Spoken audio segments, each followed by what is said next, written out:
Alright guys, welcome to the 25th episode of Below the Bar. In this episode, expect to find out why the Beatles are better than the Rolling Stones, how the body positivity movement might be damaging to society, And what happened when Jason Fox encountered a Walter Mitty in a pub. Let's get into it. Hello and welcome back to another episode of Below the Bar, but we have upgraded the audio, but this won't actually be the first time that you're listening to it. Yeah, so slightly confusingly, we've done this as a beta test for our first guest, who will already have been on, and now we're doing this will be the week after that.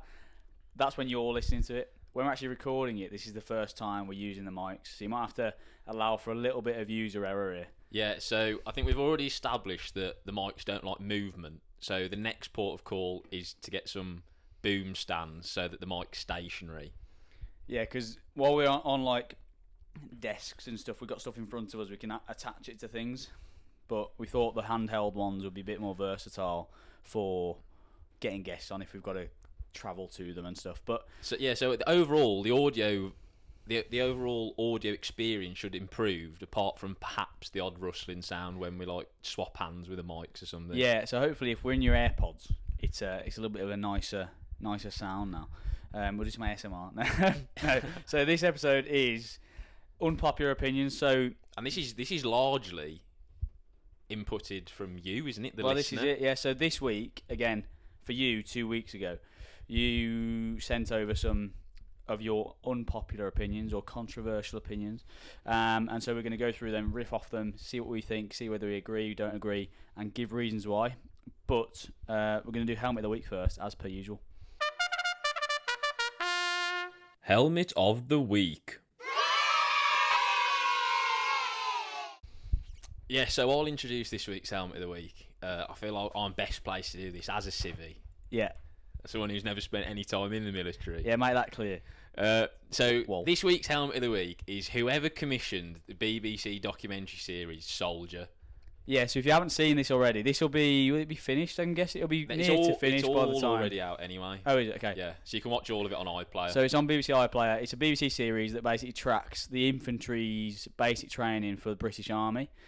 And I don't know who we need to give Helmet of the Week here to, because it's not the person who commissioned it. It's probably a good idea. It's the person at the MOD who allowed that troop to go through and get scrutinised. Helmet of the Week, I think, is overall the general standards of the British Army, but equally whoever commissioned it's partly culpable, and then like you said, whoever at the MOD green lighted it to go out to the general public is also a helmet, because like you said, it doesn't paint the army basic training in the best light. Well, if that's representative of everyone going through is it Catterick? It is Catterick, yeah, Catterick in North Yorkshire, which is like ITC Infantry Training Centre. Yeah, it's where Catterick. All the British Army's infantry do their basic training. Yeah, so this could just be a poor troop or a poor representation, because potentially what they're doing is dumbing down the training a little bit, making it less intense for the cameras, which could be the case. But in that case, they're pandering to the snowflake generation, and we don't want that in the military. No, but this is the problem. If that generation, that kind of libtard snowflake stuff has permeated the military, then we're in trouble. But it looks like it has, because I'm not being funny, but the quality of applicant for that troop is horrendous. But just the basics, like being able to do phys. Have you seen any more of them yet? No. Okay, so I'll give you a little bit of a trailer into one of the next ones. I think it's the second episode. They do a 6K tab in inverted commas, right? 6K tab with 20 kilos. And I'm not being funny, right? They're a mile in, and there's people crying, people ditching their weight on their back. There's people like falling back, and the voiceover's making it really, really like dramatised. He's like going over this treacherous terrain, and mate, it's like a B road. It's like, what treacherous terrain is it? If you've not seen it, it's hilarious. It's like the second episode. It's like halfway through. It's funny, but it shouldn't be funny. Well, no, the physical standards are horrendous. So in episode 1, and this is where I actually had to like turn it off for one night because I'd seen enough. They actually have to teach a bloke how to crawl. Oh yeah, that's You learn to crawl before you walk as a child. Well, they're learning like battlefield manoeuvre, aren't they? Like how to move around a battlefield. There's a few different ways you do it, and one of them is leopard crawl. And he goes to him, he's like proper flapping in it, and he goes, "Right, leopard crawl." And he's like, "Oh, what?" He like rolls on his back. It's the definition of overthinking it. Oh This yeah, bloke genuinely like freezes like a rabbit in the headlights. yeah, it's hilarious. But I mean, the basic physical standards for the blokes as well as the girls. There's 2 girls on the show. It's horrendous. Like I know now that anecdotally that the initial like assessment centre standards for the army isn't great. Anyway, it's like throw a 5 kilo medicine ball 3 meters and do like a mid-thigh pull, which is a rack pull at 70 kilos. It's like there's not really much you've got to do, and you get through that though, and you're straight into training, which is why we see week 1 and 2, 3, and whatever. These people are such a low standard. You see the clip of the bloke pressing that bar. He couldn't get and the he can't bar get up. an empty barbell over his head. That's terrible. And it's all fun and games laughing, and I do implore you to watch it because it is funny. But ultimately, these people are responsible for defending our borders. Well, they're in the front line. They're at the thin end of the wedge. Yeah. They're supposed to be, the deployable soldiers. That if we ever get into any skirmishes at home or abroad, they're the ones that have got our backs. And it didn't fill me with confidence. They're tip of the spear, mate. Like it's not like they're drivers or medics or storemen or whatever. Anything like that. Or Waltz. They're supposed to be like out and out scrappers. Like their job is to scrap. Yeah. And they do not come across as scrap. But what I will say is though that they're, for TV purposes, they are focusing on the people who are struggling the most. So there's like 6 or 7 recruits that get loads of airtime, and they'll just be the people who are struggling. Yeah, because to be fair, like it's like the hero's journey, isn't it? It makes for better TV. Because obviously, if you do keep an eye on some of the lads in the background who are just like flying through it because it is piss, that doesn't make very intriguing viewing, does it? Obviously, I didn't go through that training, so I don't know what it actually entails. But from what I can see, it looks like essentially a continued tough mudder with a rifle. Yeah, and I know I've never been in the military, and I'm slagging the military off here, but if someone is willing to pay me handsomely to go through army basic training, because I'm not doing it for the unsubstantial wage that most people do it for, because ultimately no fee, no me. But if someone is willing to sponsor me through my time at Catterick, I am more than obliged to do it, because it will make a great YouTube series. Yeah, so this is now my life's work. So effectively what we're going to do is clip that. We're going to get that crowdfunded by yeah, what are we by talking following. a fee? How many weeks is it? Isn't it like 30 or something?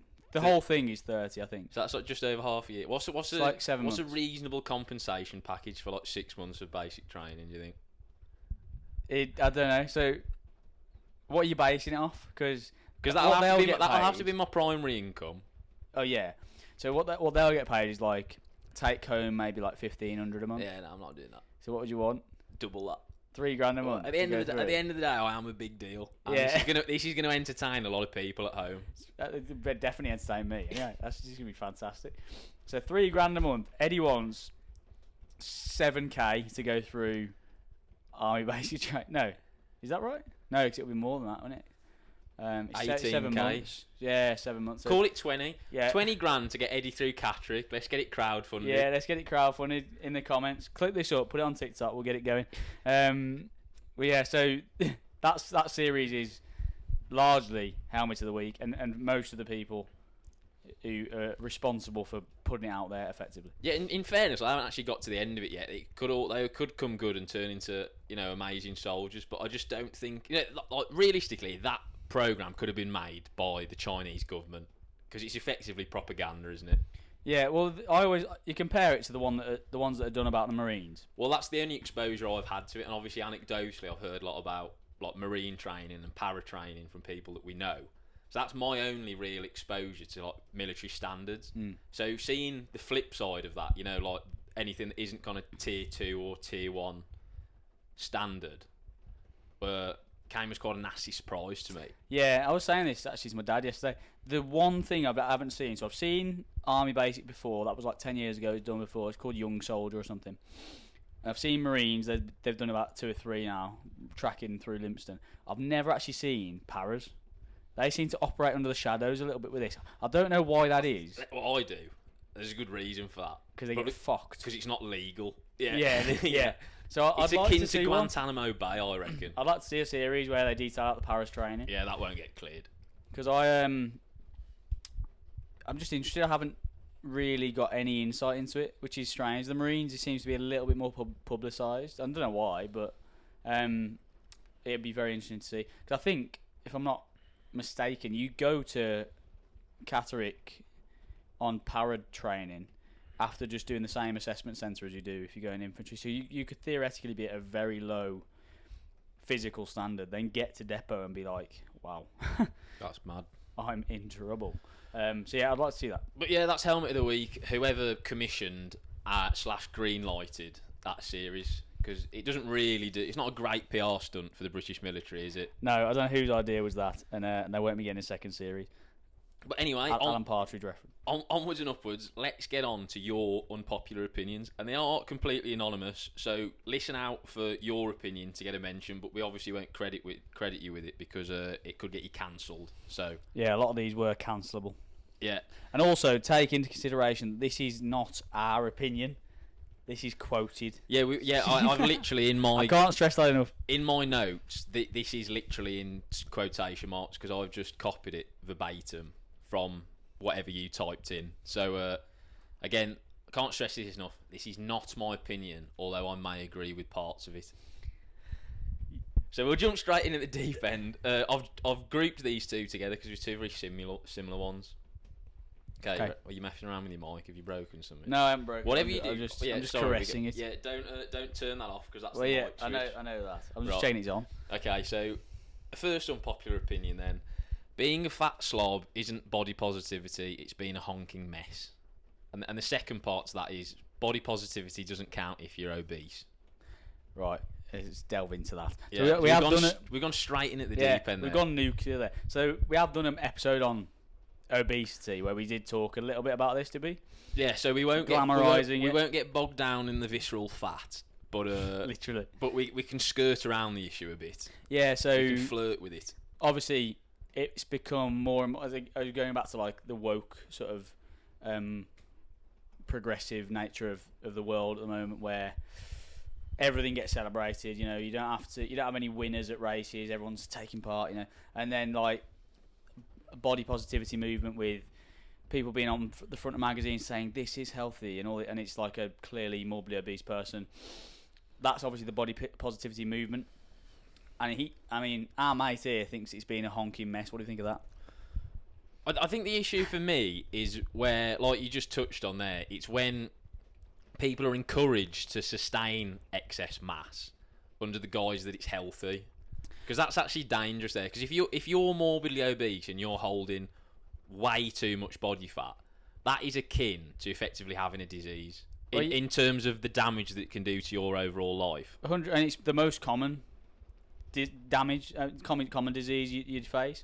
And so I think, you're right. I don't think necessarily there's an issue with representing certain areas of society, but it's the claim that it's healthy or it's fine or it's okay, don't have standards. That's the issue, because that normalises it. It's not normal to be morbidly obese. That's why that's why you double take when you see someone who's, twice the size of they should be. Like, it's not a normal thing. So, and it isn't healthy. This is the other thing as well. You'll always get, these proponents for body positivity. You'll always get these people saying being fat isn't unhealthy. It's just a way of life or whatever it is. Have a look at these people. They're always fat. Yeah. Is that a coincidence? Well, it's confirmation bias, that, isn't it? Yeah, exactly. So I think you can read a lot into that. And fair enough, right? I've never been fat. I hold my hands up, right? But that doesn't mean I don't know what is unhealthy and what is healthy.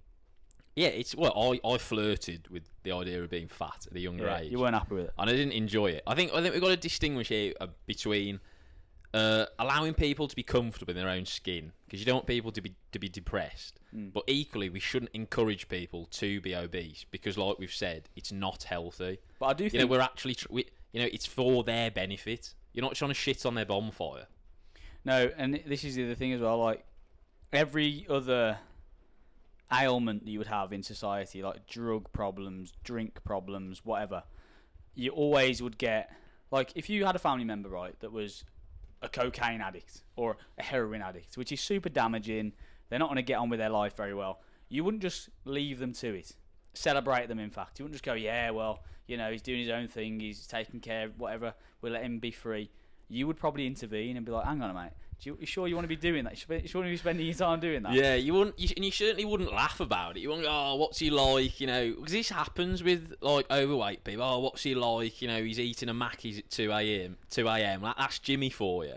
If Jimmy was shooting up at a family barbecue, that wouldn't be celebrated, right? Yeah. Oh, what's he like? Putting smack in the kid's punch bowl. That's Uncle Jimmy for you. What's he? What a rum lad. Yeah, well, that's classic Jimmy, that is. Yeah, so I mean, and the same goes for if you had an obese family member, it can be taboo to say, come on, mate, shouldn't you like look at this a little bit, take care? Because even I have like coaching clients that don't like to hear the hard kind of truths of because sometimes to get someone to do something, you have to incite pain, right? To get someone to be motivated, and so sometimes you have to think or get them to think about the deeper or the bigger issue, which is like, are you going to be able to run after your kids when they're X amount of years? Or, how's this going to affect your now 2-year-old son when he's 12 and 10 years down the line you've gained excess more? And so sometimes you have to be a little bit tougher with people. But that doesn't happen in the obesity industry because it's deemed fat shaming, isn't it? Whereas, if you had someone who was an addict in your family, you would probably say it to them. You'd be like, you should probably square this away. And however that's done, it can be done in a healthy way. It doesn't have to be like bullying or whatever. It can be done constructively and in a supportive way, but it still needs to be done. There's fat shaming in two ways, isn't there? In a constructive way and in a just bullying way. Obviously, the latter doesn't work for anyone. No, we should. I can't emphasise this enough. We're not advocating bullying. The Brummy brothers are firmly against bullying. Good statement. And our thoughts go out to the people of Palestine as well while we're there. While we're doing the apologies, I'd like to apologise on behalf of Western civilization to the population of Gaza. Did you see the other day? Bit off topic. What a handbrake turn that is. They dropped letters off. You see that? So, who did? So Postman Pat. Israel dropped like loads of like hundreds of thousands of letters saying get out of North Gaza. You have 24 hours to evacuate North Gaza into the south past this certain point.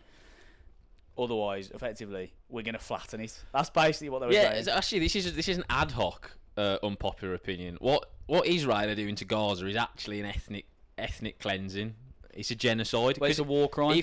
Because they're forcibly starving innocent civilians. It's a siege. They've cut off water, electricity, gas, food. Not everyone in Gaza is a fucking member of Hamas. No, barely anyone. It's like there's millions of people in Palestine. Yeah. That's like saying that everyone in the UK is a member of the BNP. This might be misquoted, but I saw Nigel Farage come on and say, because obviously they're talking about taking in Palestinian immigrants now into the UK, and he's obviously against that. Well, no prizes for guessing which side Nigel Farage is on. That goes right against his bias anyway.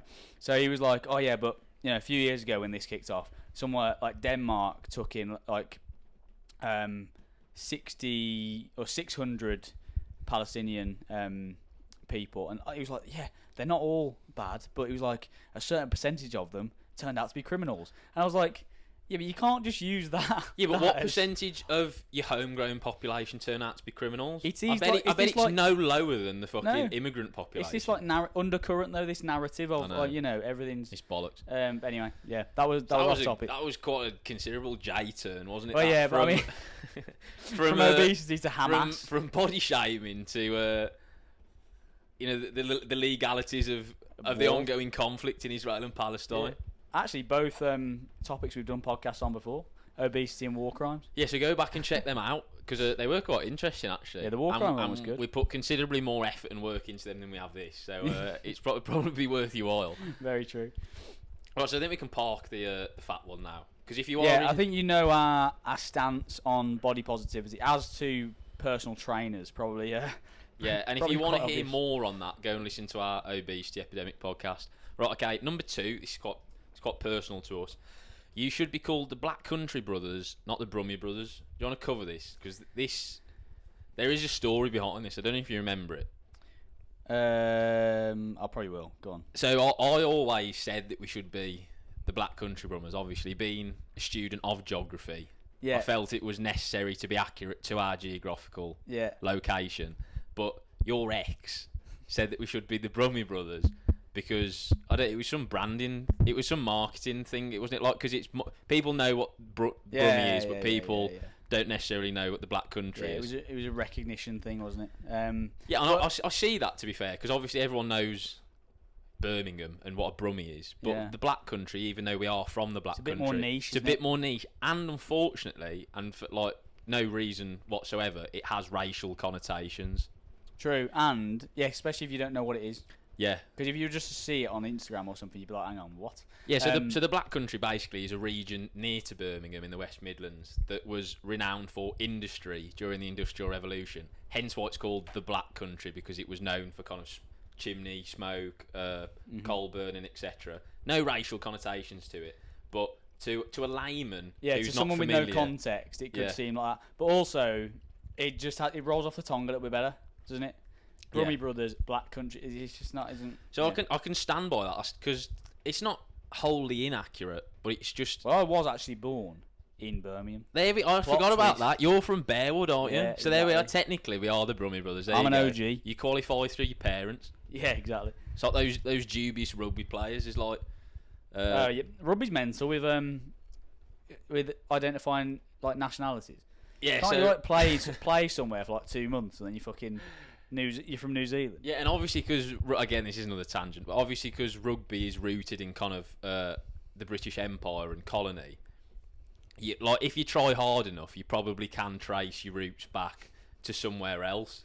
Do you know what I mean? Yeah. So if you can't get in the England team, for example, and you just want to play rugby on the international stage, you can probably like traipse it back somewhere along the line to where you're from somewhere else, and then you play for them. Equally, if you're one of the home nations and you quite like the look of, I don't know, like some Fijian forward, you'd probably be able to bend the rules to get him into your team. Do you know what I mean? Yeah, true.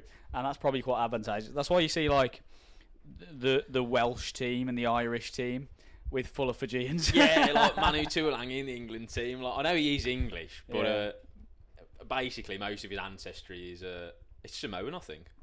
Yeah. One of the Pacific Islands, anyway. By the looks of it, yeah. Okay, right. He's a beast. Next one. Italian food is bland. Greek or Turkish is far superior. I can't help but think they're trying to play into our confirmation bias here. Yes. Because Italian food, I wouldn't call it bland, but it is certainly... A bit vanilla for the Mediterranean, isn't it? Yeah, it is, yeah. It's also less healthy and more carb dense. Like Italian food's like pizza, pasta, basically, isn't it? Yeah. Have I done that a disservice? Pretty simple. I mean, it's quite, it's a bit more nuanced than that. But simplified. For most people, it basically consists of pizza and pasta, doesn't it? Yeah, but Turkish, like Lebanese, Turkish. What's the other one you said? Greek. No, Greek, Turkish, but you can throw Lebanese into that. I guess you can throw Israeli cuisine as well. Yeah, we don't want to talk about them yet, though. We'll see how they come out of this. I just like to distance myself from the Mazel Tov restaurant in Budapest. And if any photos circulate of me dining in that particular restaurant, I can assure you that it's AI. It was a fantastic restaurant, though. Yeah, it was good. It was good. But I think they're onto a point here, actually, because if you deconstruct it, compared to a lot of other Mediterranean cuisines, Italian is a bit vanilla. No, it is. They're going very light on the spices, aren't they, the Italians? They are. I think Turkish and Greek is very underrated, though. Yeah, massively. Actually, I'm not. There's not as many restaurants going on with Greek stuff in. I'm not as well versed in Turkish cuisine, but I guess it's similar. My only exposure to that really is kebab, but that's definitely doing it a disservice. Yeah, but I mean that is Greek amazing. cuisine like souvlaki, etc. is amazing. It is, and it can be healthier. So it can be really, really nice and healthy, which is double whammy. Yeah, like gyros is sexual. Yeah, and it arouses me. Lebanese is like a take on that. It's just like really tender meat and then bread, basically, isn't it? Yeah, so super that's simple. All that area, so kind of like Greece, Turkey, Lebanon, kind of like southeast Mediterranean cuisine. Yeah, I'll let you do the geography. It's all riffing on a theme, isn't it? Yeah, it's a theme that I like. It must be just like the simplicity of it, the fact they can cook it pretty easily. You probably slow cook it naturally. I reckon that's probably the the origin, And and then you've got bread, which you can get everywhere. And ultimately, it's minimally processed, really. That's what I mean. Yeah. So I can get on board with that. Well, processing happens the more gentrified something is, or the more modernised something becomes, isn't it? Because then the more mechanised and the more whatever mass-produced and stuff it becomes. So that's the more processed it is. And Italian food's gone down that road a little bit, hasn't it? With like pizza being Pizza Hut and all the rest of it. and pasta's not as bad because you can home make pasta pretty easy, can't you? Yeah. But a lot of the store-bought pasta you'll get is dog shit. But Italians wouldn't eat that, so... No, because obviously if you went to an authentic Italian restaurant or you went to Italy, you know, their take on their cuisine, rightfully, is very different to our kind of UK interpretation, isn't it? Yeah. But I still think, fundamentally, it's not bland, because, again, I'd probably get fucking hung, drawn and quartered in Italy for saying that. Yeah. But my exposure to it is it's not as kind of... They haven't gone as creative with the spices. No, I agree. And I think a lot of the time, this is maybe not accurate, but I'll say it anyway. The stuff that we have, the version of X cuisine that we have in England, compared to the cuisine of that, you know, of that nation or that area of the world, is really dumbed down. Like when we went to India, the Indian stuff we have here is not Indian food.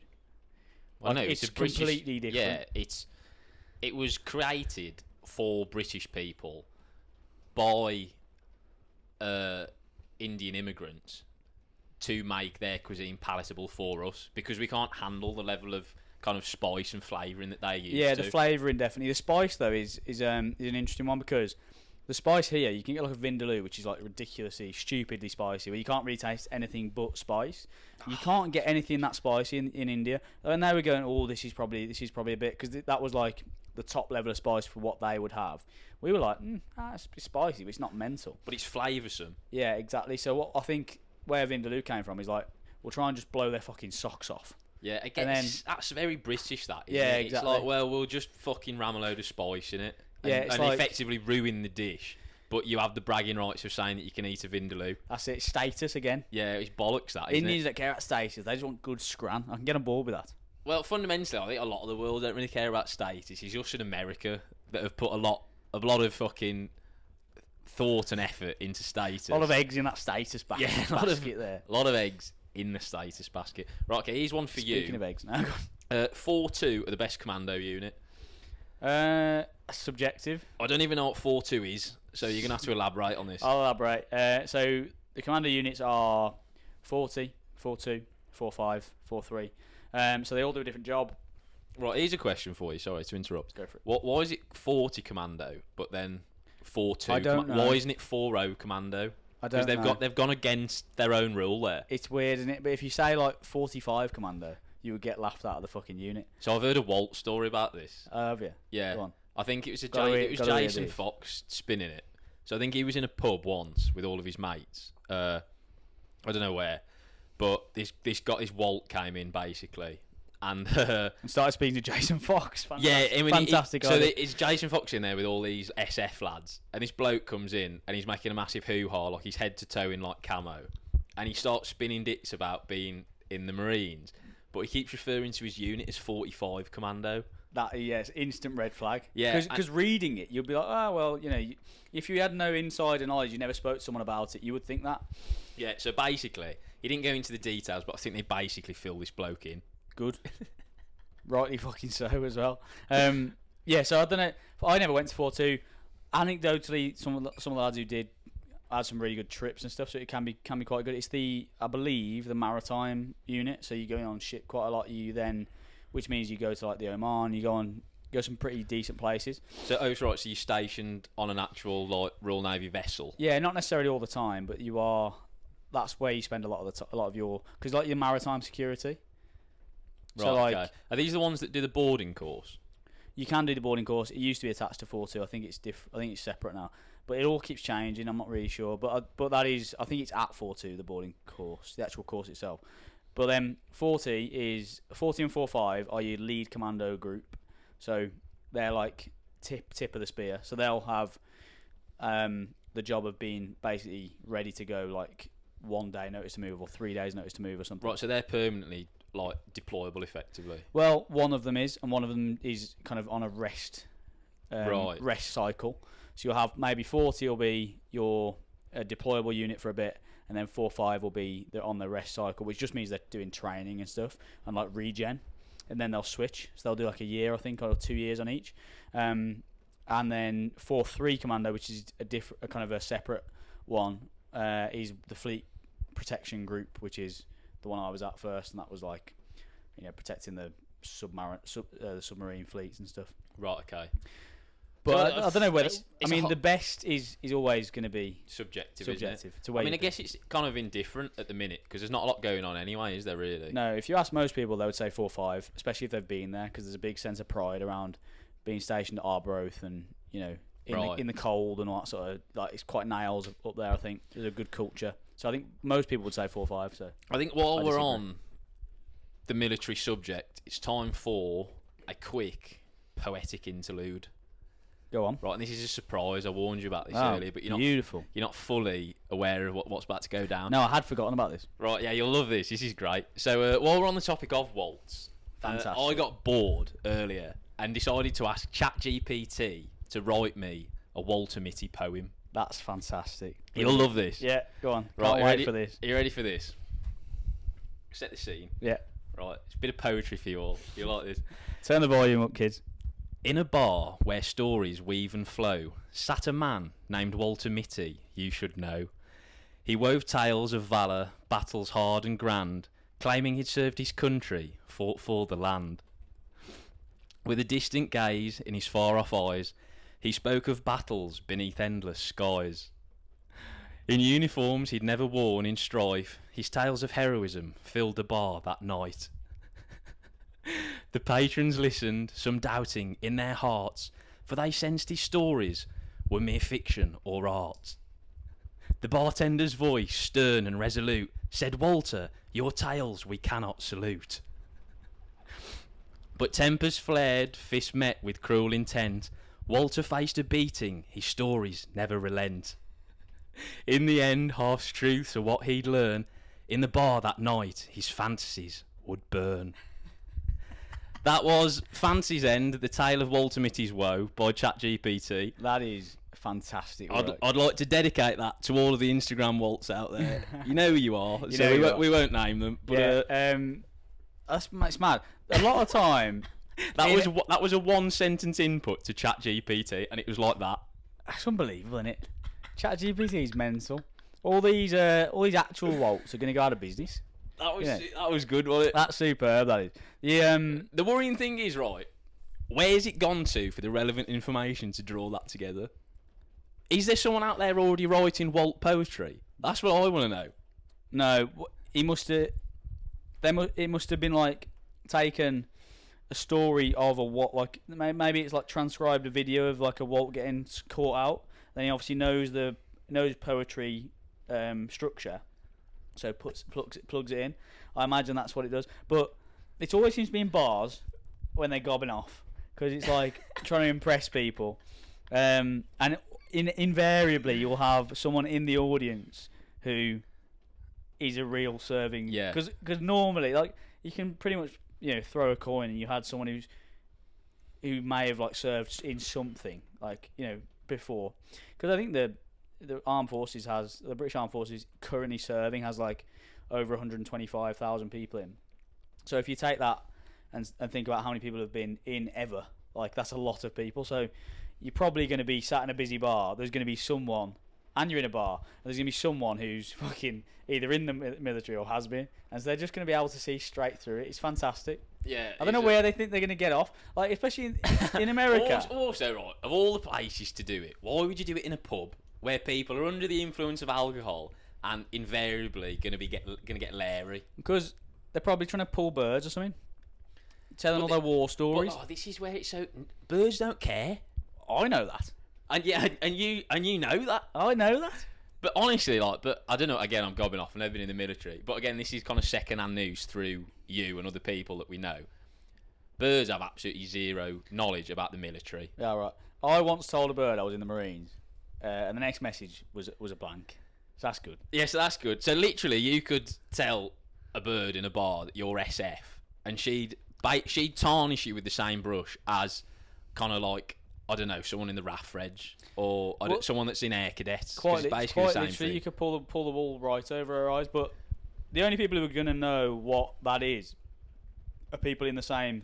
People who are either super interested in it or people who are in the same line of work. So this is the same. This goes for the same for like, you know, lads spent ages getting fucking wham in the gym, and then the only people that actually end up giving a shit about it are other gym rats. Yeah, looking swole, bro. Yeah, it is literally the same example and just in a different context, 100%, isn't it? yeah. I mean, girls don't really care about much. And again, I'm not an expert, but you know, say that again. I'm certainly not. Confidence and humour, pretty much, is the only thing. Maybe being hygienic. That's about it, isn't it? Again, it's us as a nation putting too much value in status. Absolutely. Because you go to Australia, I'll say again, I've never been to Australia. Again, casting a lot of aspersions today. Very on a lot brand. of sweeping statements from places you've never been. So from what I've heard, anyway, you go to Australia. You get to Mars, right? Go on. And no one really gives a shit. It's just more about whether you got good crack or not.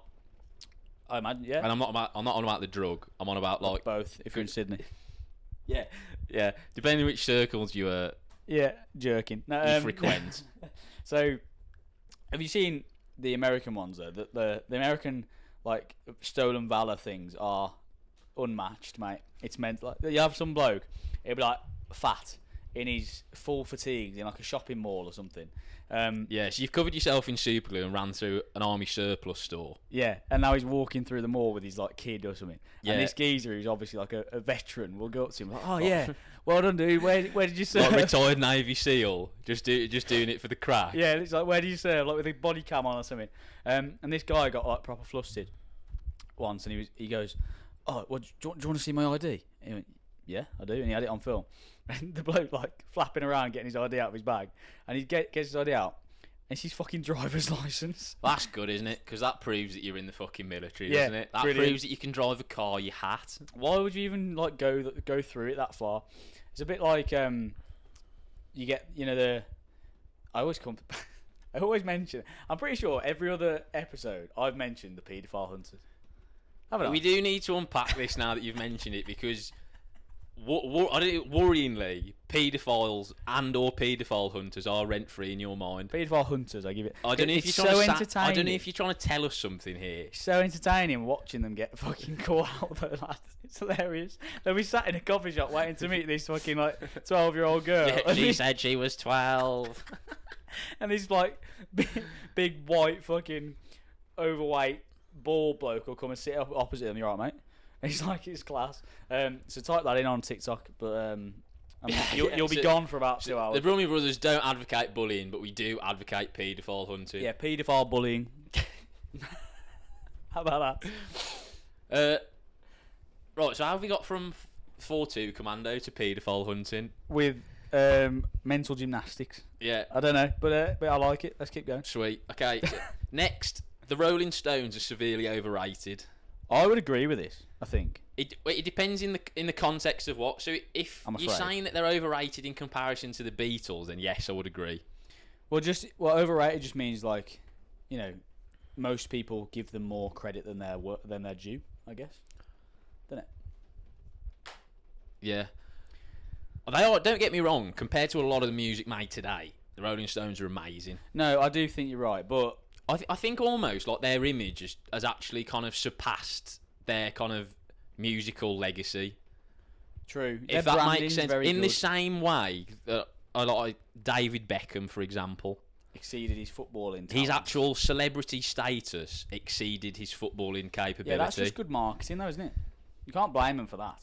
I don't know. It's a blessing and a curse because in a way it's great because obviously you're kind of more people have heard of him. Global superstar and you got a lot of coin. But equally, like your music, or in David Beckham's case, his football will never quite live up to the standards that people expect of him. That's probably what it is, because you like you say, they're like a global phenomenon, and you look at that and you think, okay, listen to their music, it must be amazing. But you go in there with a high expectation, and maybe they don't quite live up to that because, like you say, their music hasn't caught up with their actual brand image. I mean, like how instantly recognisable is that the red lips logo of the Rolling Stones? It's iconic, isn't it? Iconic, yeah. But I wouldn't say, I wouldn't say there's like an album or like 5 songs that you would say fucking are there like the best ever. No, and I think their breadth of music isn't as broad as like say the Beatles or something. You know, the Beatles can kind of cater to every genre or mood. Yeah, 100%. I think the Rolling Stones have got a much kind of narrower discography, which is not a bad thing, but it does mean they're not as like you can't listen to them in as many situations. No, because you can have the Beatles on pretty much. Like, you could have something from the Beatles on pretty much anywhere. Well, that's what I mean, because they went on such a kind of... It sounds wanky, this. They went on such a musical kind of roller coaster. Journey. Yeah, I didn't want to use the word journey, because that's very wanky. Yeah. But you know what I mean? Like, every album that they made was different. And then if you compare the early Beatles stuff to the end, it's like worlds apart, but it's still good. No, exactly, and that's the mark of a good band, I think, isn't it? The fact that you can go for so long, change so much, and still be ridiculously good. Like, that's mental. That doesn't happen. Well, to be fair, they were only around for like 10 years. If you think what they achieved, that's a long time in that kind of that sort of esteem, at though, that level of fame. To do what that's a long time. That is like a lot. Realistically, 10 years at that level of fame is the equivalent of a lifetime for a normal person, isn't it? Well, yeah, like so Oasis were like 4 years. Flash in the pan, weren't they? Yeah, all their best shit was like 4 years, and then like they split up and then got back together. Yeah, really, the actual people only really count like the first 4 albums, don't they? Yeah, the actual good stuff. The good stuff. I mean, if you're going to be really harsh, only the first 2 albums. Yeah, definitely maybe in What's the Story, Morning Glory, and then it all kind of went a bit convoluted. It all went a bit south after that. Yeah, so I think that level of, I don't think the Rolling Stones can live up to that. But I still think they're good. I mean, they maybe are slightly overrated, but I don't think they're let's massively. Not throw shade on the Rolling Stones, because the fact that they're still going and they got together at the end of the 1950s, that's fucking mental. Is mental. If you think how famous, 60 years. Yeah, that's insane. At the height of fame for 60 years, they must be knackered, mate. They must be waiting for death. Mick Jagger had a kid a few years ago. That's fucking mad. He's in his 80s. Yeah, he's another one, isn't he? Really, that's like shouldn't be alive. No, like exceeded the band's fame as like. Yeah, he's just like as a band member, he's like a Paul McCartney, or like. Well, if you think of like instantly recognisable like frontmen through history, you immediately think of Mick Jagger. Yeah, you've got like Freddie Mercury, Then I'd say Mick Jagger. Yeah. Second only really to Freddie Mercury, which is mad when you think about it. He hasn't even got his own movie yet. I saw a TikTok about that the other day, like a Rolling Stones biopic. That'd be good. Apparently they can't agree on it. What? Who can't? The band? Yeah, so like, they asked Ronnie Wood about it, who actually isn't one of the original members.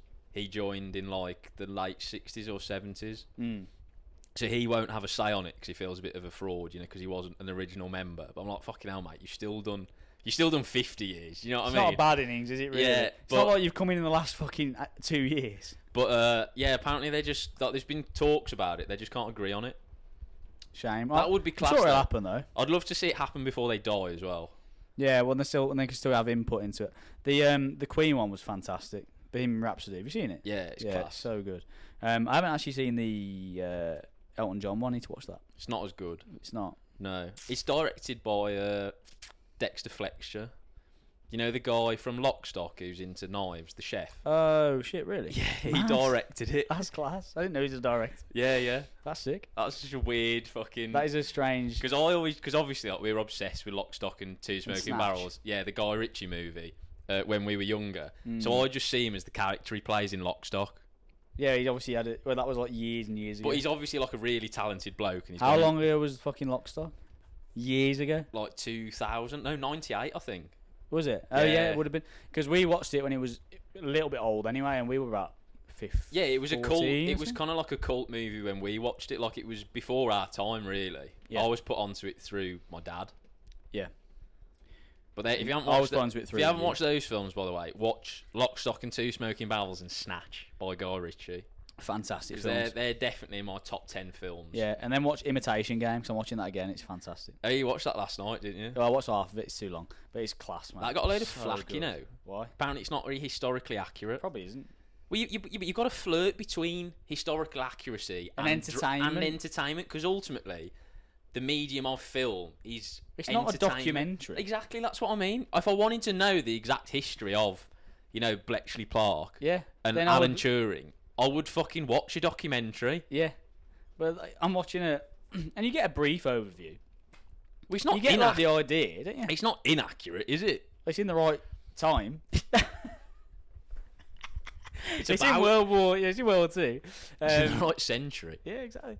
No, it's really good though. It's such a good film. So well made. And anything Benedict Cumberbatch plays that role in, that like wanky nerdy role, is so He's good. got that down to a T, really, hasn't So he? He's good. kind of trademarked the wanky nerd. Yeah, exactly. Even more than Sheldon Cooper in Big Bang Oh, Theory. he's much better than him. Hey, go on.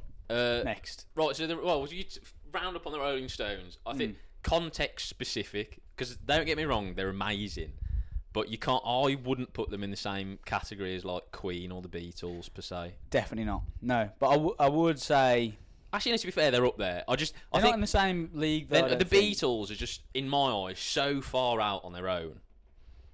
And Queen at Quite slightly shorter though. Do you reckon? Just because the sheer amount of music the Beatles managed to pump out in 10 years Yeah. is true. mental, and the influence that they had on music. Yeah. It's wholly subjective, though. I see what you mean. I mean, they're all up there. They're all amazing. Don't get me wrong. It's certainly They better are. than most of the shit that he's made now. I think that's the main take. I very, very rarely listen to like modern stuff. Now. Ever. Modern rock music's in a hole. We could do an entire podcast episode about that. Maybe Not that anyone would want to hear it. If you want to hear us go off about music more, let us know, because I will happily talk about music till the fucking cows come home, to be honest. Yeah, put it in the comments. We'll probably have to do one. Right, next. Right. You've got to be a bit autistic to be the best in the world at something. Yeah, I agree. I also agree. You have to have a maniacal focus, don't you? Yeah, so I didn't want to do autism a disservice here, so I actually went on the National Autistic Society's website to look at the symptoms of autism. Right. And there are a lot of them, but if we just focus in on like the kind of hobbies and interests symptom bit, so you've got to think it's a spectrum, isn't it? Yeah. But under one subheading, you could kind of group behaviours around kind of hobbies and interests. So this is what the National Autistic Society said. Many autistic people have intense and highly focused interests, often from a fairly young age. Autistic people can often become experts in their specialist interests and often like to share their knowledge. Yeah, so that plays directly into the hands of being the best in the world. It's just that obsessive nature, isn't it?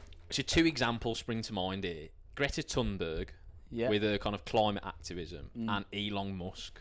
Elon Musk he's 100%. He's so autistic, 100% isn't he? 100% on the spectrum. And I know autism gets thrown around now almost as like a derogatory term. In the same way that some people say something's gay.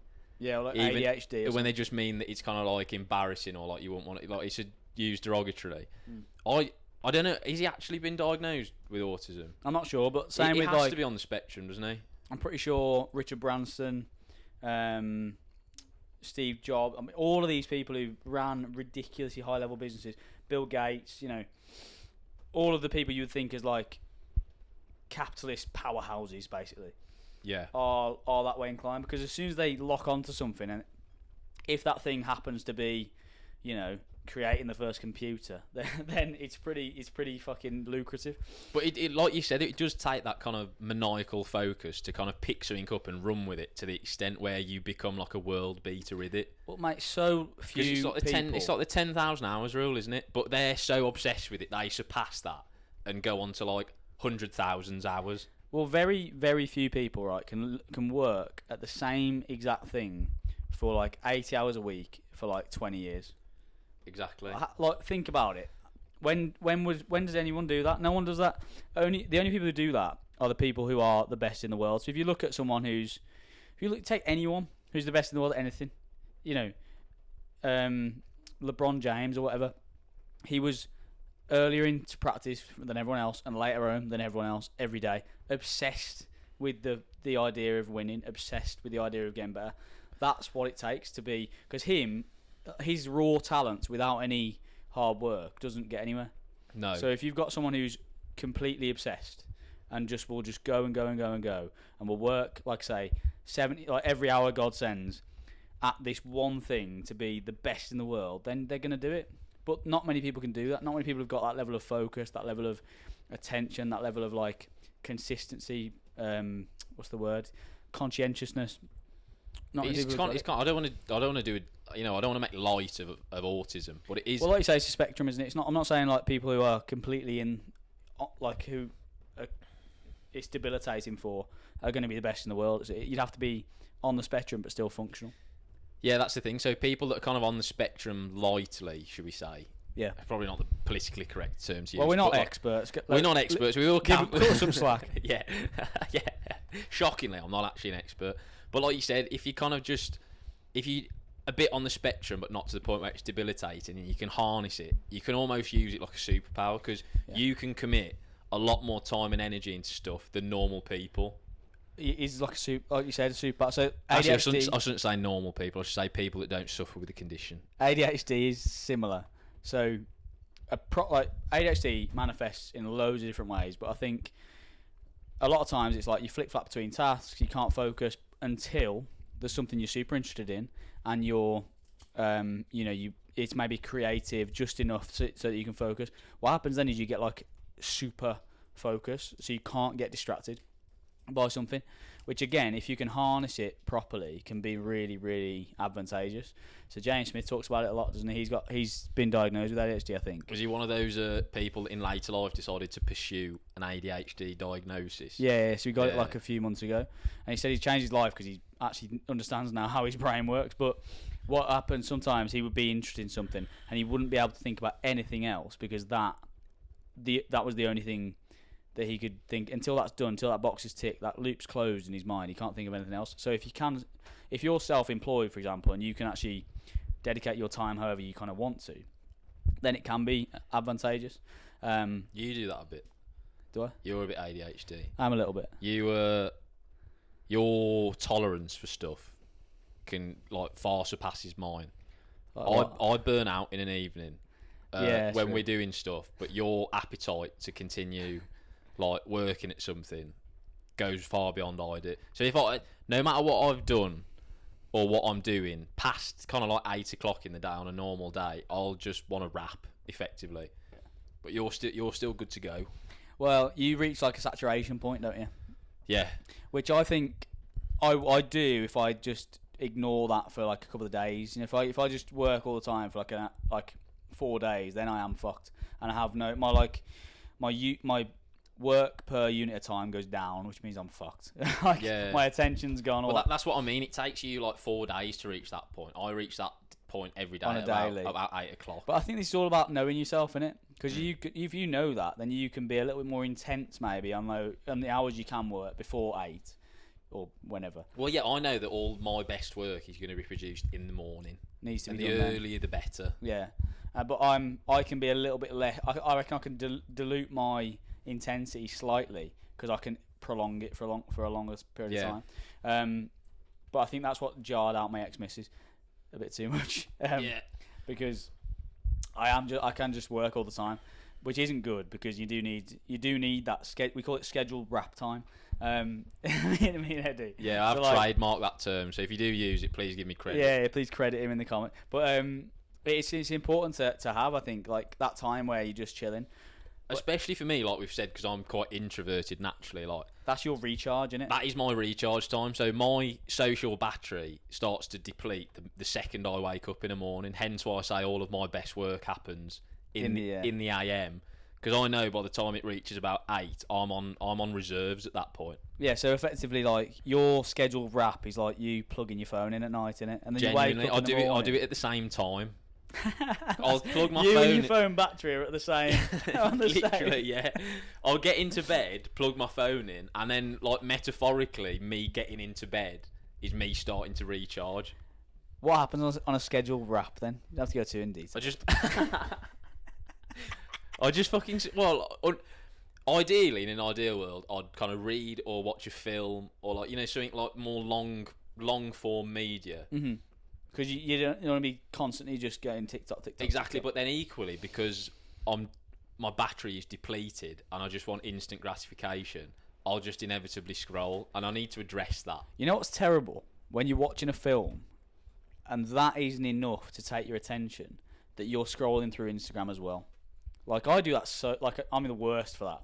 But it's horrendous. Like I'm aware of it though. It's horrendous. Like that film should be enough stimulus, more than enough stimulus, because we haven't had that for fucking hundreds of thousands of years. That's bad. And it's the bad, ability, isn't it, that? the ability to get a film on a screen and actually watch it whenever you want, that hasn't happened for 100. It's only been the last 10, 15 years you can do that. That's bad. I find myself doing that with live sport as well, which is terrible. Because you're invested in that. Because I am invested in that. To be fair, I do it less with sport, I think, because there's a narrative, there's something going on. I find it hard to get into series and stuff like that. Yeah, films I'm terrible with now. And again, it's a learnt behaviour, but because we don't practice it, we shit at it. So I used to be really good at reading and watching films because I was at uni and I did film studies at A level. Yeah, part and parcel. Because I haven't practiced those behaviours for ages now, because I've just exposed myself to too much scrolling. I'm shit at it. Short form content ruins your brain. I 100% think that it's terrible for you. Yeah, like we do actively need to practice watching or kind of consuming longer form content to reprogram your brain. I find it really hard to sort of manage my phone usage because it's so easy for me to rationalise it. Like I'm working, it's work. But like, you know, 8 hours of screen time a day, that's not okay. And so I'm trying to make a concerted effort to do it, but it's so difficult because you're a second away from a dopamine hit. It doesn't matter what it is. Like it can be anything. It can be I'm waiting for a message back from this person. Oh sweet, I'll do that. That's my dopamine. Sweet. I don't have that issue. But you know what I mean. Like it's refreshing my Viagra order. Yeah, that's it. Seeing where it is. Track parcel that. But I'm really bad with it, and I think I am trying to be a bit better. But it's so difficult when you work on your phone. It's nails. But I was watching. You know Lucy Davis, your mate. Lucy Davis and Benjamin Holden, they did a little video on their screen times and like ringing up their mates who will work online and that. It's very on brand for them, that yeah, is. And mate, to be honest, they weren't that bad. They were like 4 to 6 hours, most of them. And if they work on their phone, that ain't that bad. That's pretty good, actually, because mine's terrible. What's your screen time? Last week, it was 7.5. Since getting that new phone, mine's fucking horrendous. But, right, so that sounds bad, but equally, everything I do, all of my kind of communication traffic and then everything I do for work is through my phone. True. So like I edit all of my content on my phone. Yeah. I do all of my communication on my phone. I consume all of my content through my phone. So a lot of people will watch TV or they'll watch Netflix on their laptop. I listen to podcasts and watch stuff on my phone. Yeah, it's typically misrepresentative a little bit, isn't it? So like some people could only have screen time of 3 hours, but then they'll have, as in like phone screen time, yeah. but then they'll have like 4 hours of TV screen time and 2 hours of laptop screen time. All of my screen time is through my phone. The scary thing is, if you add it up and you extrapolate it out, you know, into how much actual life you're... Because I deep this quite a bit where like... You know, obviously, we all know time's finite, and all the time you spend not doing something that is productive or is useful is gone. You can't get that back. So all the time, I'm aware of it as well. All the time, I'm scrolling on Instagram, which is not that much, to be fair. I don't scroll too much, but like when I go, you know, when you click that Reels button, and you're in then, and you've lost half hour. Dark all that.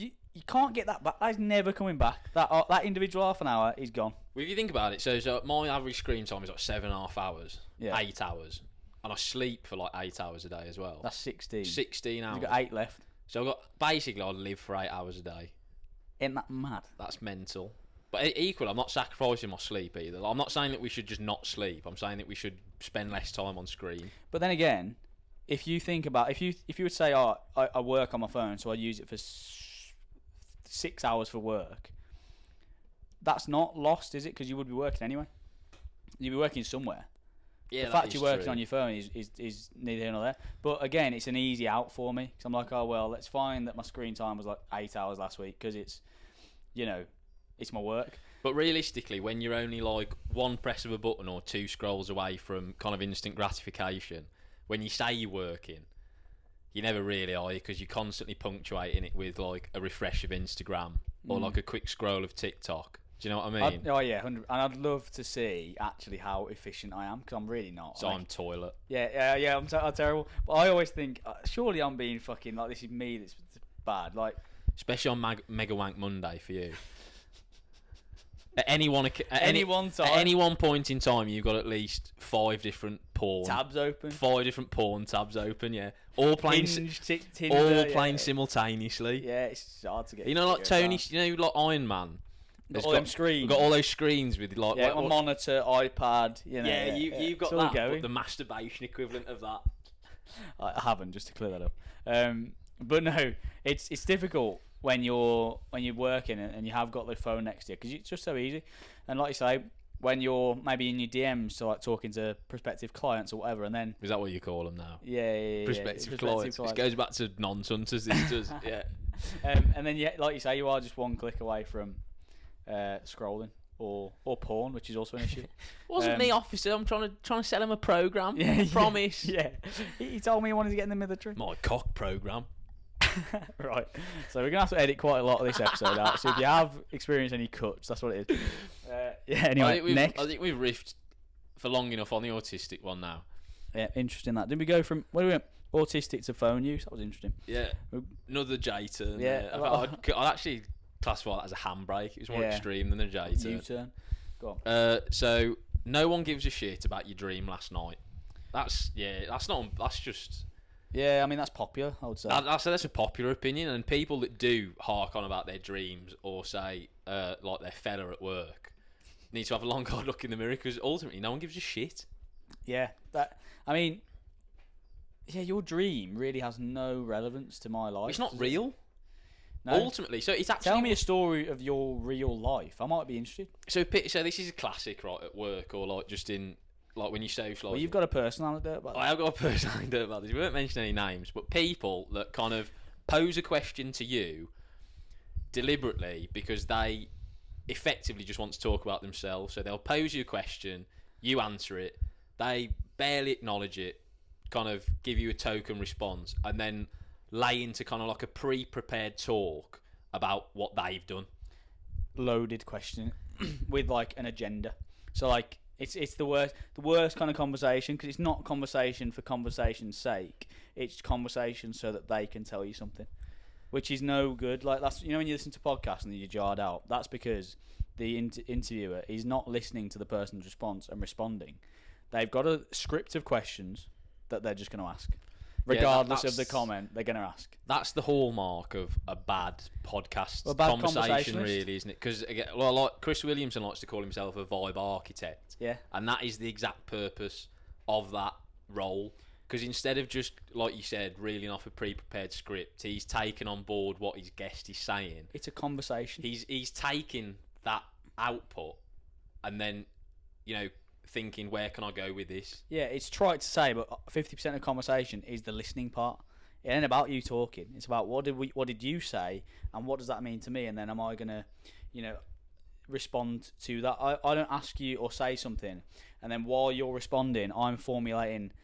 I'm thinking about, I can say this next because I sound smart if I say that. Because then I haven't heard what you say, and then there's no fucking point. There's no thread. Yeah. So I'm quite good for this because I honestly don't really give a shit about what people do.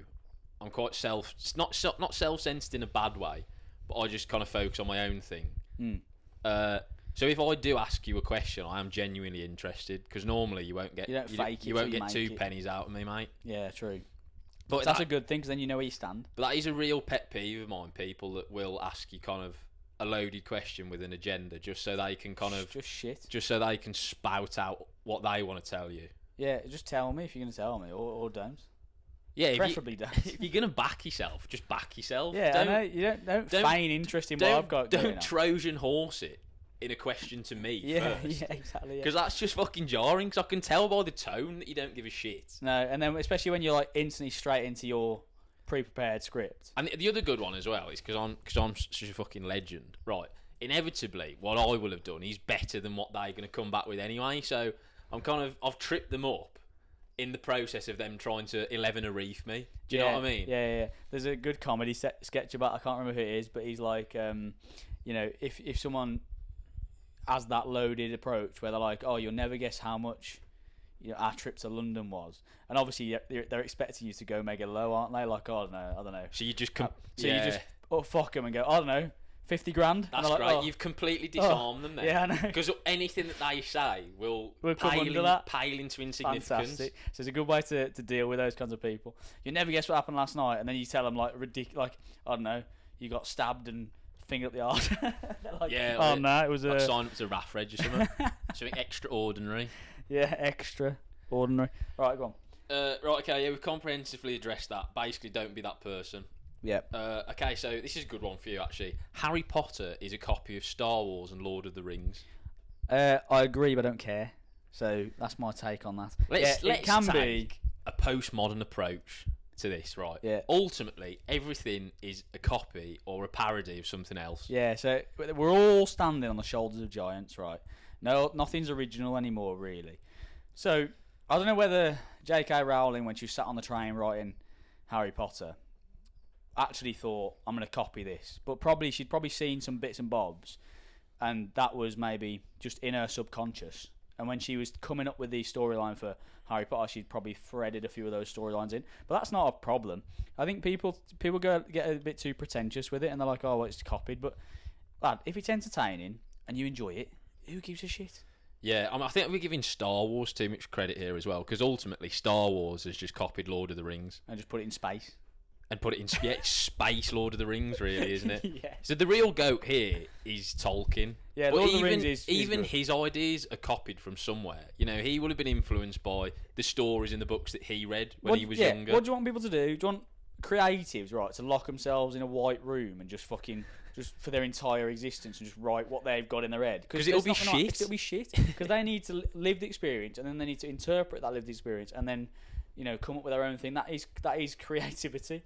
And so you can't expect everything to just be completely new. Look at social media now. How much of the content is just fucking re-engineered, reimagined? Because everything is being pushed, and everything that if I see something and I think, oh, that's a good idea, I'm just gonna rework it and post it as my own. And like you said, at the end of the day, if the product's good, why have people got beef with it? Yeah, exactly.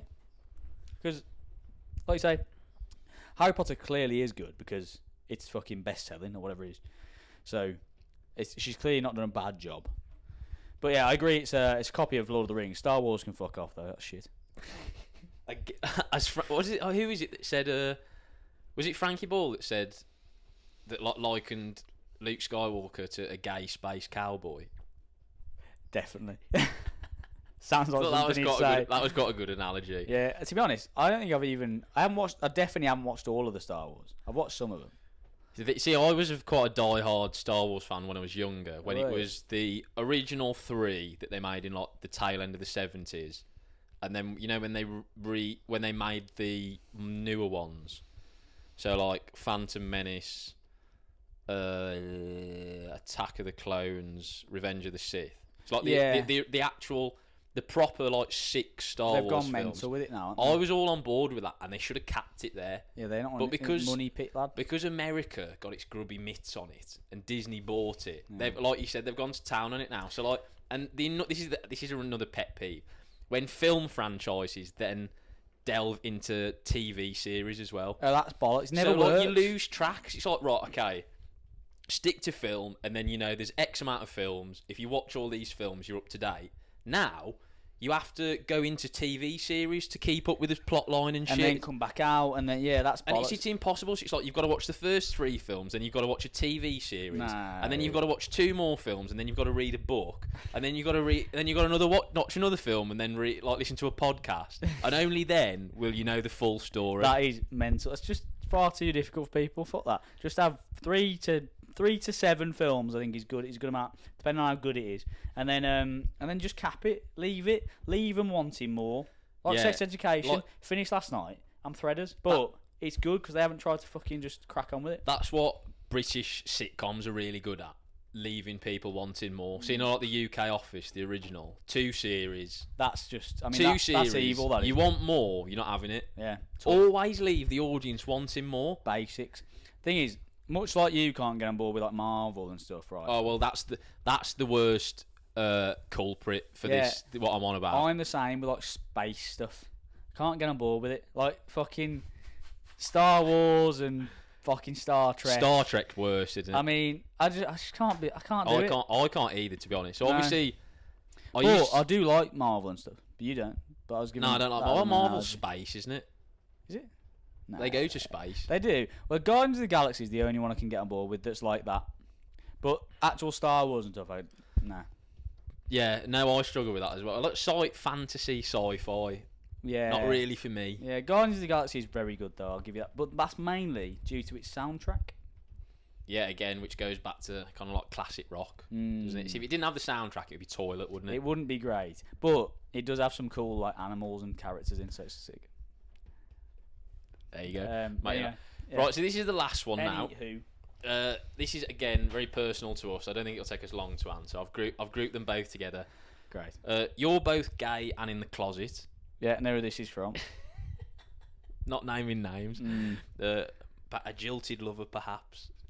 Jilted. I haven't jilted anyone. All fitness influencers with podcasts have small penises. Are they both from the same person? No. Who was the second one? Al. Oh yeah. Shout out to Al Craig. Saw that. Got some entertainment for you up in Faz Lane for you there. Yeah. What do you want to tackle first? The fact that we're homosexual, that we've got small pieces. Let's cover the homosexual part of it. I mean, while Eddie doesn't talk to any girl, I think Eddie might be asexual, like I'll be honest. There's definitely more chance of me being asexual at this point. Yeah. My Instagram DMs are anything to go by. He's dry. He's definitely heading that way. Well, to be honest, I have the same hit rate. That's not a great. Yeah, you are. So it's not a great reflection. Yeah, so we have the same strike rate, and I'm never in the batting cage, and you live in it. No, I don't live in it, but what I do is I just don't invest all the way. I'm trying to think of an analogy. It's like when... Like thumbing in a softie? No, that's you.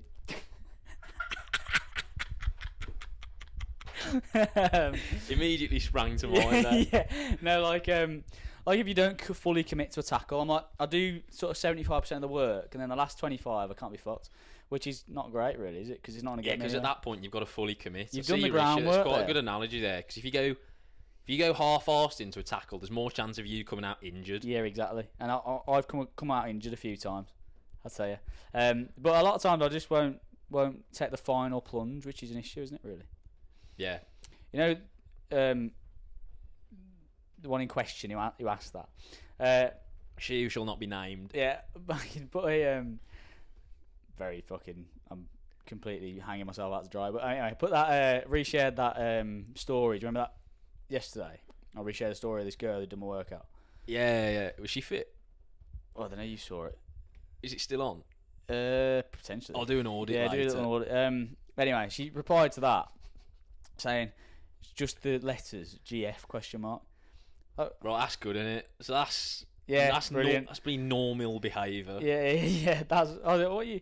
Oh, fuck. Anyway, but I've been trying to fucking set up, as you know, a meet with our mate. Yeah, I've been trying to reimagine the Cold War at some point. Yeah, so I've termed the. We haven't discussed the Cold War yet, but we have now. Yeah, so that's good. So obviously the Cold War is reference to the period of heated tension, which never actually resulted in any armed conflict between the Soviet Union and the United States from kind of the middle of the 20th century all the way up to the fall of the Berlin Wall in 1989. And it now closely resembles my dating life, which is fantastic. Yeah, because obviously there's the obvious. There is the that obvious. You're trying to build bridges with, but it's not really got anywhere yet. Hence why it's the Cold War. Yeah. Anyway, I've been trying to initiate contact with said individual, and if I was in a relationship with GF, you know, why would I be trying to fucking build bridges still? Makes no sense. I don't know how she's made that look. Ultimately, right, this is why I can't be arsed. She doesn't listen, so it's fine. Ultimately, she only got this far. There's only about 4 people at this point that have got this far. Right, yeah, well, actually, to be fair, loads of people reached out to me the other week, you know, and I said I wanted to hear from people that listen to the end. So shout out to all those people. That was class. They're probably still there, hopefully. Yeah, you're not getting an arse pick this time. That was a one-time Ultimately, special. I did think I left quite a few people disappointed because they were expecting one. I mean, I can't blame them, really, because it is good. Right.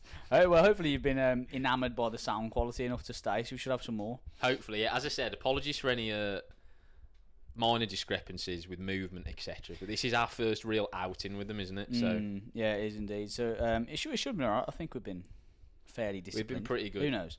Yeah, Who are we knows going to until tackle? Are we going to tackle these ones? Oh, it's a bit fucking trite. I don't know. We're obviously not gay, and These people are and we do have small penises. These people are ultimately jealous. Yeah, exactly. It's small and it doesn't work. The best of both worlds.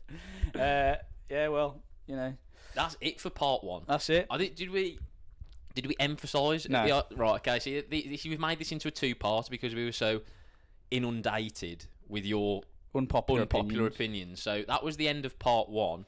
There was loads, actually. Don't be disheartened if we didn't read yours out because it will get mentioned in the second one. We've tried to include all of them. Yeah, we will go through all of them eventually. Just didn't want to do it in one episode because it'll be long. Yeah, because it would be about 3 hours. Ironically, it would be fucking as long as Lord of the Rings.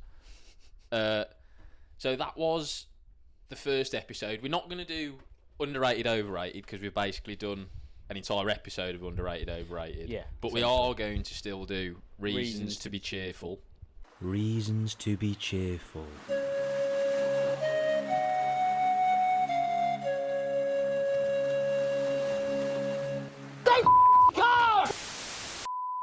That was in sync. I've got a rogue one that I've just thought, but which is the same as last week, the same as the week before last. A reason to be cheerful. Yeah, Go so on, pitch it. just the fact that we actually did complete that stretcher race. Oh yeah, okay. So yeah. the listeners don't know, do they? Yeah. Fill us in with that. Yeah, so obviously the week before last, when you're listening to this, I did the Three Peaks in Yorkshire, which was 24 miles, but actually turned out to be 25, which was jarring. With a team of 12-ish people. I think there was 14, but 2 dropped off. With an 80-kilo stretcher, just running around the peaks. We obviously prefaced it in the last episode where we said we were going to do it, and that was where I was going like the next day or something. Yeah. But we got round, which was really good. It was a really good day. It was longer than I expected, but it actually went better than I expected because I had no previous thoughts as to what was going to happen with that because You didn't really no know. one's ever done that before. I think You didn't really know what to expect, and also you did no real training for it. can't- were how do you train for that? You cuffed it completely. So you can't train for that really. No, I'm not saying that you should have done, but you had no real kind of preconceptions before you did it. No, At all. always ready, mate. Yeah, and you smashed it. To be fair, you all No, smashed it was it. good. So fair enough. It was really, and we made such good we held 4 kilometers an hour the entire time. That's the speed that most people kind of walk at normally. Like a fast-paced walk as well. So the that is. fact that you're doing that with a weighted stretcher is amazing, really. It was really good, and the thing I was kind of not shocked with because they were all military or ex-military, or and they had kind of a good reason to be there, but there's no complaining, no one bitching out or maybe spending less time off the stretcher than they should have done or whatever. Because obviously you're doing it in 4s and stuff, but it was really good to have a group of kind of 12 people who were all just not moaning about anything, because in the 21st century to find 12 of those people is pretty difficult. They are few and far between, aren't they? And especially for 10 hours of consistent hardship, effectively, for no one to be dripping or complaining is fantastic. But it was one of the first times for a while I've done something that was actually quite enduring and quite arduous. Hard. Yeah, obviously the marathon kind of goes to that place, but it's a bit shorter. It's very different kettle of fish as well, isn't it? Such a different fizz. But yeah, I didn't train for it, and to be fair, my body held up very well in terms of strength and kind of robustness, and recovery wise, 2 days later, I was fine. I covered 40 kilometres with a stretcher. You smashed that. That would have written me off for fucking 8. I mean, the marathon finished me off for months, really. Yeah, it's different though. The marathon, I was more fucked from the marathon than I was from that. Just because it's faster. Yeah. But no, you smashed that. And can people still donate? Or I believe so. Or have lines closed? No, I believe so. So if you go to the Peaky Zappers, I don't know why it's called that. I'm assuming Peaky is to do with 3 peaks. But Peaky Zappers Instagram, and you go in the link in the bio, it should be there. And good to go to donate. Hopefully it's still there when this goes out, but it should be. Perfect. Happy days. What a happy, positive note to end on. Exactly. And that was the end of part 1 of your unpopular opinions. Tune in next week for part 2. Yes, so part 2 will be just the rest of them. We might put another one out, do you reckon, or just leave it? Leave it at that, because then we'll have a part 3 and 4 as well. Yeah, okay. I split them equally, Oh, so so they're equally equal time, anyway. equally balanced. Yeah. Cool. Well, thanks for listening. Hope you've enjoyed the new audio quality, and we shall see you next week. Goodbye.